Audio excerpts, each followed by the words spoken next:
हो गया? Yes, sir. Yes, sir. Next question is a body constrained to move along z-axis of a coordinate system is subjected to a constant force F given by minus I plus 2J plus 3K Newton. What is the work done by this force in moving the body a distance of 4 meter along z-axis? बेटा distance जो है वो 4 metre है, but it is along z axis, तो हम क्या बोलेंगे? Displacement is vector s is 4 metre along z axis. Z axis के अलोंग यूनिट वेक्टर होता है के कैप, तो डिस्प्लेसमेंट क्या कहलाएगा? 4k मीटर्स में है. फोर्स गिवन है minus I plus 2J plus 3K newton. Work done क्या होता है? Force dot displacement minus I plus 2J plus 3K. Displacement यहां डॉट लगेगा, डॉट 4K न्यूटन मीटर. अब देखिए बच्चों, जब हम डॉट प्रोडक्ट करते हैं आई के कोएफिशिएंट का आई के कोएफिशिएंट से मल्टीप्लिकेशन होता है जे का जे से और के का के से. यहां आई और जे नहीं है तो ड्रॉप कर दिया उनको, सिर्फ के वाले हैं. तो 3 into 4, 3 4s are 12 and Newton meter is joules. So work done is 12 joules. Clear? Yes, sir. Yes, sir. बच्चों मैं कह रहा था ना धीरे धीरे आसान हो जाएगा, आसान क्वेश्चन भी आने लगे. वो एनसीईआरटी की स्ट्रक्चर ऐसी होती है, शुरुआत के क्वेश्चन अक्सर अजीब अजीब से होते हैं. अब आसान लगेगी पूरी एक्सरसाइज. जब ये नोट हो जाए तो बता देना. Sir, done. अगला क्वेश्चन पढ़ लो फिर.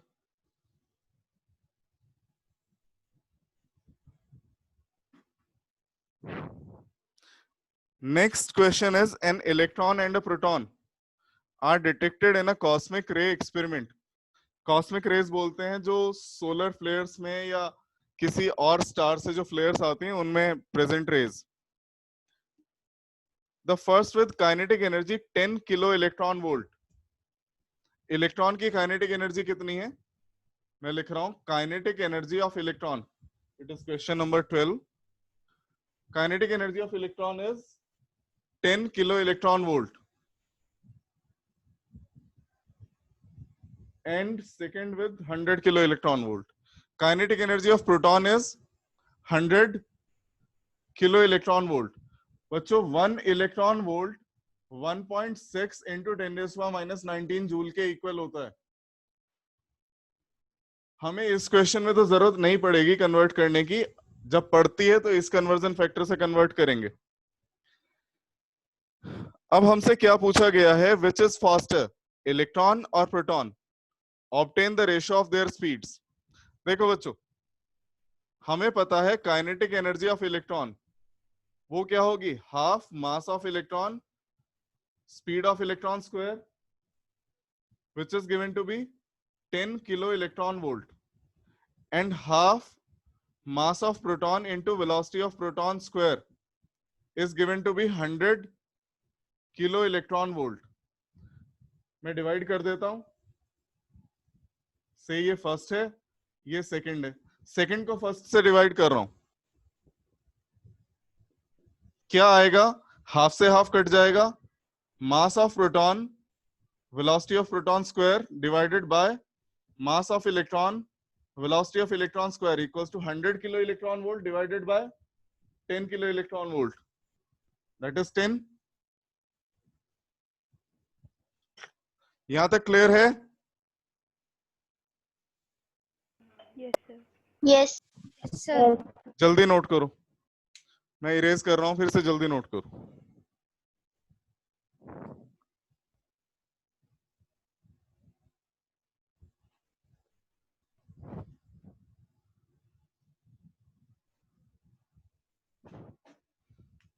तो ये क्या आ जाएगा,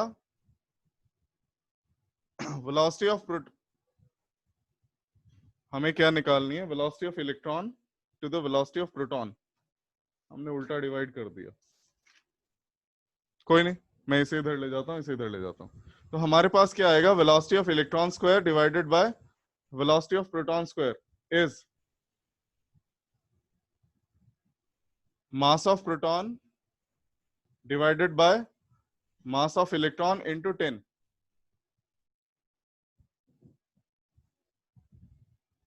ठीक लिखा है मैंने? Yes, sir. Yes, sir. Yes.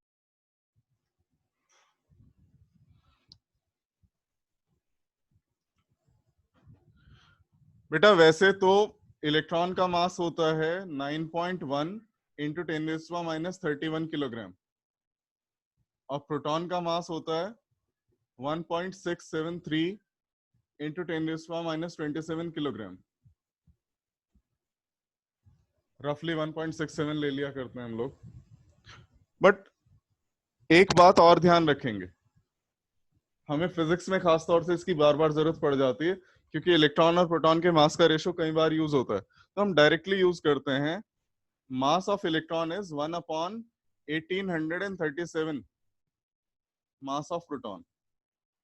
Proton के मास का 1/1837 टाइम्स मास ऑफ इलेक्ट्रॉन होता है।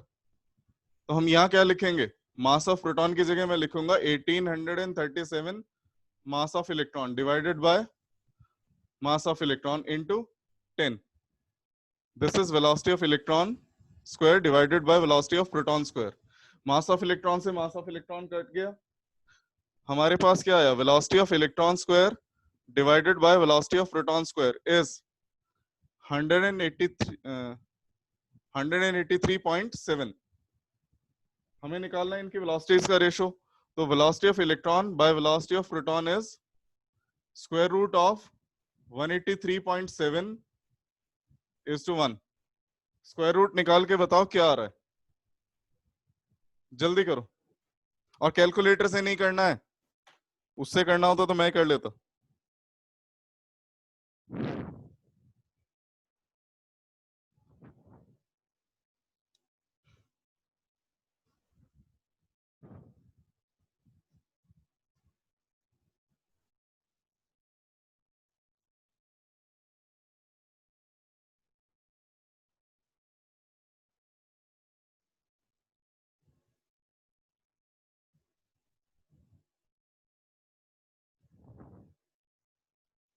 बेटा जिन बच्चों के साथ कनेक्टिविटी इशू हो रहा है, मैं रिकॉर्ड कर रहा हूं, मैं बाद में भेजूंगा फाइल।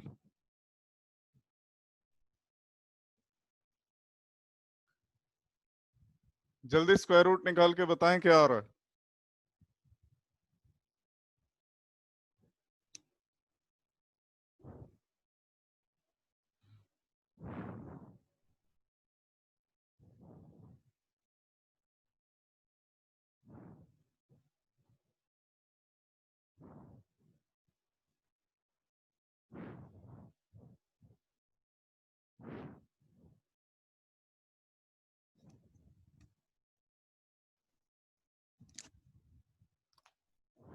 अनन्या निकाला बेटा? 2 मिनट सर बस।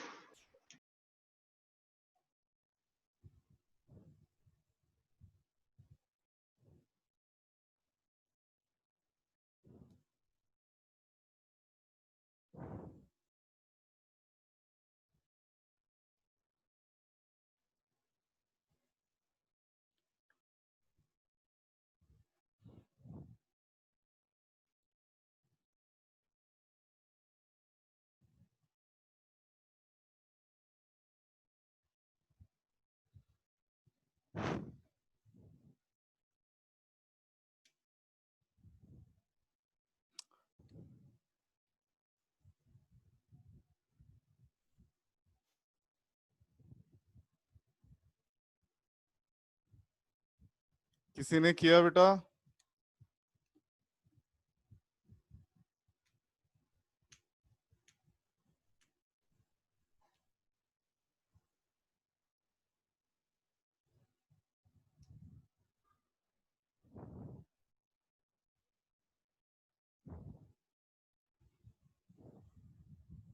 चलो कर लेना, जिसे स्क्वायर रूट निकालने में प्रॉब्लम आती है मुझसे पूछ लेना कैसे निकालते हैं। लगभग आएगा 13.55। ठीक है। और यस सर। जिसे प्रॉब्लम आएगी निकालने में कि कैसे निकालना है, मैं सिखा दूंगा, मुझे कॉल कर लेना।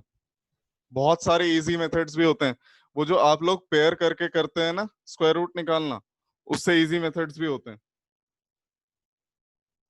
चलिए नेक्स्ट क्वेश्चन, ये क्वेश्चन भी इजी है। Question is that a rain drop of radius 2 millimeter falls from a height of 500 meter above the ground. It falls with decreasing acceleration due to viscous resistance of the air until half its original height. It attains its maximum speed and moves with uniform speed thereafter. What is the work done by gravitational force on the drop in the first and second half of its journey? What is the work done by resistive force in entire journey if its speed on reaching the ground is 10 meter per second? पहले question समझेंगे बेटा, solve करने में कोई मुश्किल है नहीं इसमें। क्वेश्चन में ये कहा गया है ये 500 मीटर हाइट लेवल है। ये हाइट क्या है? 500 मीटर। यहां से एक ड्रॉप गिरना स्टार्ट करती है। अब जब ये गिर रही है, इसमें नीचे की तरफ फोर्स लग रहा है mg, ऊपर की तरफ एयर का फ्रिक्शन। फ्रिक्शन के बारे में हमने पढ़ा है, जैसे जैसे ऑब्जेक्ट की स्पीड बढ़ती है फ्रिक्शन बढ़ता है। तो धीरे धीरे पहले तो mg की वैल्यू ज्यादा रही होगी, f की वैल्यू कम रही होगी। mg की वजह से, क्योंकि एक्सेलरेशन एक्ट कर रहा है g, उसकी वजह से इसकी स्पीड बढ़ती रहेगी बढ़ती रहेगी। एक लिमिट पर आकर क्या होगा, mg और f एग्जैक्टली इक्वल हो जाएंगे। उस समय नेट फोर्स कितना रहेगा? mg माइनस f, क्योंकि इक्वल है तो नेट फोर्स हो जाएगा जीरो। जीरो फोर्स होने के बाद ये कांस्टेंट स्पीड से मूव करेगा। जब इसकी स्पीड, मतलब जब इस पर फोर्स जीरो हो गया, नेट फोर्स जीरो, तो अब क्या करेगा, ये कांस्टेंट स्पीड से मूव करेगी ड्रॉप। तो हमें क्वेश्चन में दिया गया है 250 मीटर गिरने के बाद, 250 मीटर गिरने के बाद इसकी स्पीड कांस्टेंट हो जाती है। हमें यह बताना है फर्स्ट हाफ में और सेकंड हाफ में ग्रेविटेशनल फोर्स ने कितना वर्क किया है। अब ध्यान से देखो, नेट फोर्स चेंज हो रहा है।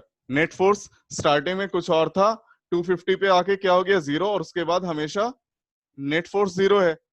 बट ग्रेविटेशनल फोर्स तो through out the motion, gravitational force through out the motion क्या रहा, सेम mg, और एक ही डायरेक्शन में रहा। ना उसकी डायरेक्शन बदली, ना उसका मैग्नीट्यूड बदला। तो वर्क डन फर्स्ट हाफ में और सेकंड हाफ में इक्वल ही रहेगा, क्योंकि डिस्प्लेसमेंट यहां भी कितना है, 250 मीटर, और यहां भी डिस्प्लेसमेंट कितना है, 250 मीटर। डिस्प्लेसमेंट चेंज नहीं हुआ है। तो हम क्या कहेंगे, work done in first half is equal to work done in second half is equal to force multiplied by displacement. अब बात आती है मास ऑफ ड्रॉप, हमें नहीं पता तो कैसे निकलेगा।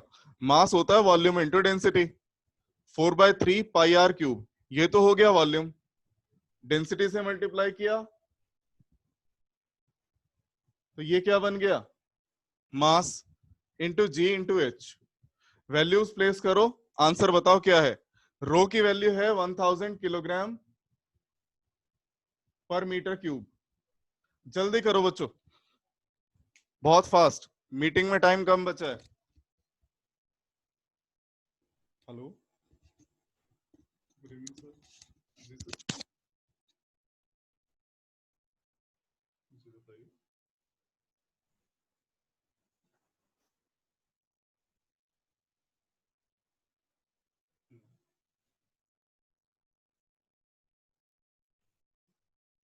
फीडबैक के बाद, हाँ, आफ्टर मैनुअल फीडबैक।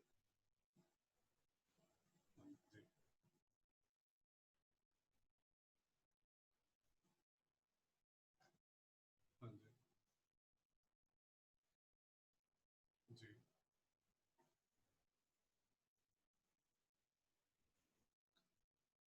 देखिए सर, प्रॉब्लम हमें साइन इन में कहाँ आती है, अगर दो बच्चे एक ही क्लास के हैं, एक ही फॉर्म को यूज कर रहे हैं।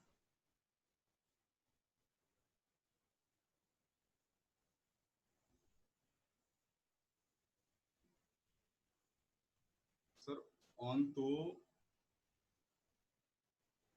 कुछ स्पेसिफिक केस, अब ये हम स्पेशल केसेस तो लगा नहीं सकते इसमें कि इसी के लिए ऑन रखना है, सभी के लिए रहेगा वो। पर इसमें ये ऑप्शन है ना, जब हमने साइन इन करा लिया तो दूसरा तो रिस्पांस जनरेट कर ही नहीं सकता, हम ज्यादा देर भी ऑन रखते हैं कोई दिक्कत ही नहीं।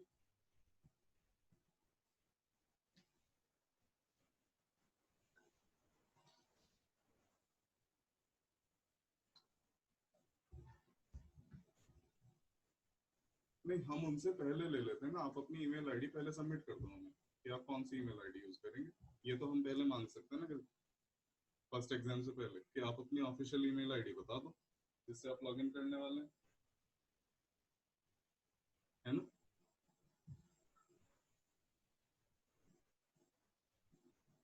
वरना सीधी सी बात है, हम जैसे कुछ लोग फेक कुछ भी लिख देंगे ईमेल आईडी, उस पर तो रिस्पॉन्स वापस जाएगा ही नहीं। हम स्कोर रिलीज करेंगे वो उस पर जाएगा नहीं, वो ऑफिशियल आईडी पे ही जाएगा। जी। साइन इन, साइन इन तो किसी भी से भी हो गया, वो रिवील नहीं होती, रिवील वही होती है जो वो लिखता है। साइन इन के बावजूद जो वो लिखेगा वो ईमेल आईडी, वो मतलब ईमेल एड्रेस वो भेजेगा हमारे पास। साइन इन कर लिया मैंने, मान लिया मेरी आईडी जो भी है मैंने उससे साइन इन कर लिया, आपके पास वो वाली आईडी नहीं पहुंचेगी, आईडी वो पहुंचेगी जो मैं लिखूंगा वहां। ये भी ऑप्शन है इसमें, मैं करके दिखा देता हूँ आपको।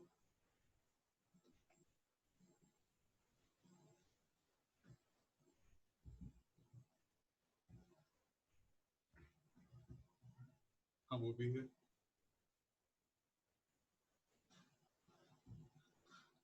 पोर्टल देर तक रखा जा सकता है ओपन, क्योंकि ऐसे केस में जब ईमेल आईडी बनी हुई है, हम बच्चों को इतना कह सकते हैं, देखिए ईमेल आईडी आजकल सबकी फोन से कनेक्टेड है, इतना थ्रेटन किया जा सकता है कि फोन से कनेक्टेड है तुम्हारी ईमेल आईडी, पता चल जाएगा, है ना। तो ईमेल आईडी कलेक्ट करने के बाद इसके चांसेस कम हो जाता है। और लिमिट, हाँ वो लिमिट टू वन रिस्पॉन्स कर देंगे तो ठीक रहेगा।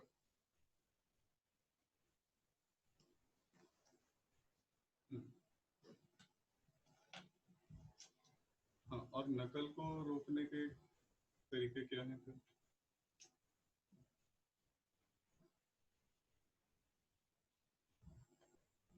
सर एक तो इसमें एडेंस आता है गूगल फॉर्म्स में, उसमें से कुछ एडेंस इसीलिए हैं, टाइमर वाले नहीं, एक वेबकैम वाला एडेन है, और वो इस बात पे भी नजर रखता है बच्चे ने दूसरी टैब खोली है या नहीं। जैसे ही दूसरी टैब खोलता है हमारे पास नोटिस आ जाएगा एक और टैब खुली हुई है। वेबकैम से वो फोटोज रैंडमली क्लिक करता रहेगा बीच बीच में, आप चेक करना एक बार, एडेंस में है वो, फॉर्म्स के एडेंस में। तो वेबकैम वाला तो खैर सब लोग शायद ना एग्री करें उस बात के लिए, पर टैब वाला तो लगाया जा सकता है। हाँ। नेम तो याद नहीं है सर, मैं एक दिन ढूंढ रहा था, मुझे मिले थे।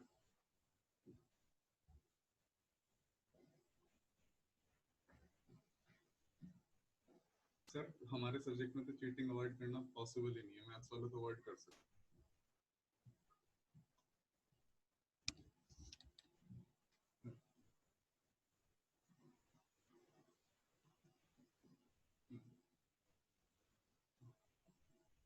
बिल्कुल,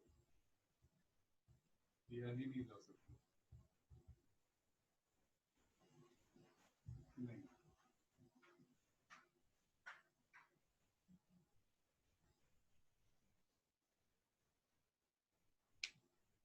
चीटिंग का है ऑप्शन, पर सर आजकल हम लोगों की ना, तो हमारी फाइनेंशियल सिचुएशन ऐसी है ना, स्कूल की ऐसी है।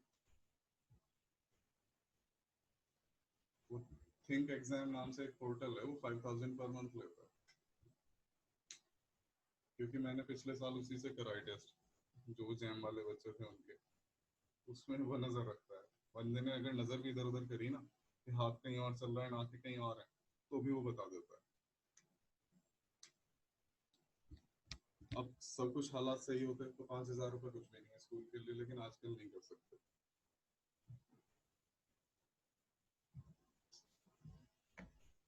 पोर्टल पोर्टल ज्यादा समय ओपन रखते हैं क्योंकि जब हमने रिस्पांस लिमिट कर दिया है तो फिर कोई दिक्कत ही नहीं है। ठीक है,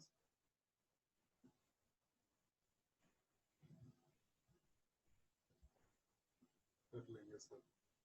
वही बच्चा देर तक करेगा जो ईमानदारी से कर रहा होगा, नकल वाला तो जल्दी कर लेगा, है ना सर? ठीक, ओके बच्चों, हो गया?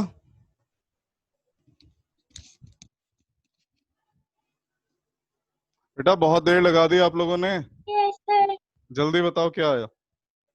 सर मैंने 250 की जगह 500 ले लिया और 3.14 की जगह 22/7। तो 22/7 और 3.14 एक ही तो है।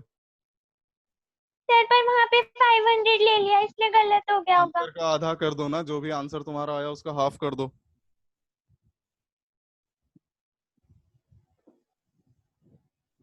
नहीं समझ में आया क्या कहा मैंने? 8.2133 into 10⁻⁻5। कुछ थोड़ी बहुत गलती आ रही है।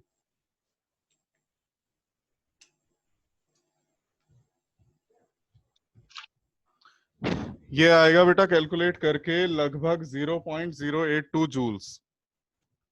क्रॉस चेक कर लेना कैलकुलेशंस। मीटिंग में टाइम 1 मिनट से कम बचा है, आप लोग दोबारा कनेक्ट करो।